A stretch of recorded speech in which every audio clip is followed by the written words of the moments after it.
Welcome to the Excel Formatting Masterclass for beginners. You've just started your Excel journey and want to make your data look more professional and organized. And the overriding question is, how can you improve the visual appeal and organization of your spreadsheets? In this masterclass, we'll explore three key aspects of Excel formatting: cell alignment, number formats, and font styles. And for an added bonus, we'll introduce the wonderful world of conditional formatting too.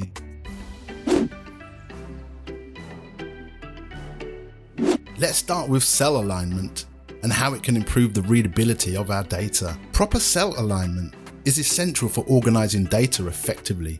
If we click inside of a single cell, we can use these alignment buttons to align to the left or to the right.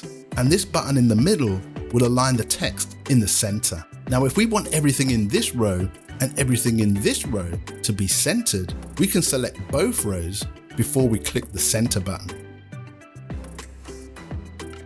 So whilst these three buttons are for align left, align center, and align right, the three buttons above are for vertical alignment, being top, middle, and bottom. And for row 2, which is our header row, we'll choose bottom align. Now, because we've applied the formatting to the entire row, when we enter new text in these two cells, it will be formatted correctly.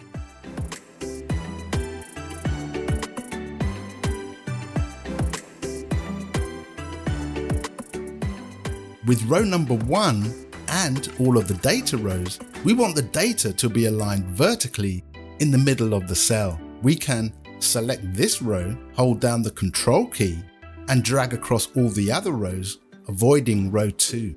But here's another tip for you. Suppose we had hundreds or maybe thousands of rows in our spreadsheet. What we could do instead is select the entire worksheet, then hold down the Control key and deselect row 2. So now every single row is selected except row 2, and we want to choose middle align. With the data that's in column B and column C, we want the text to be aligned to the left. We can either drag our mouse across the data, or we can click in the first cell and use our shortcut keys.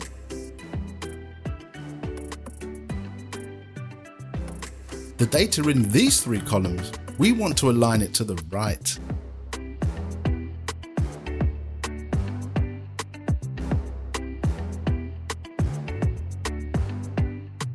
And then the price and the revenue columns, we want to format these as currency.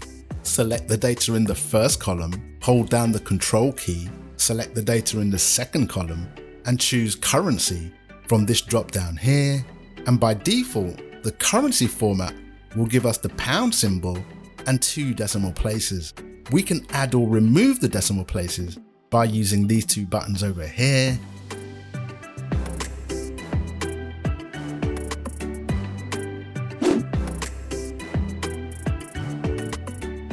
Let's talk about font styles and how they can enhance the visual appeal of our spreadsheets.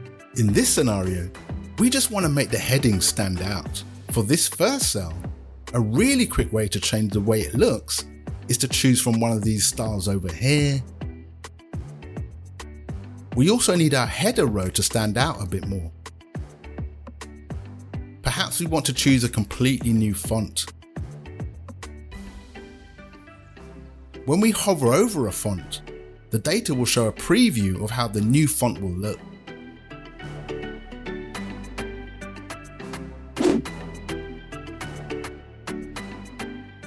With conditional formatting, we can highlight areas of our data based on certain criteria.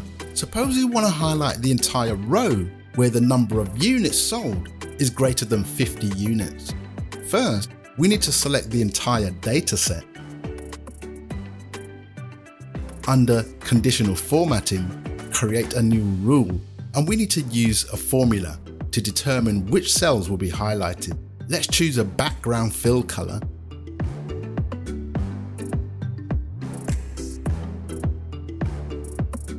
Now the formula needs to start with equals. We want to look inside the first cell in this column.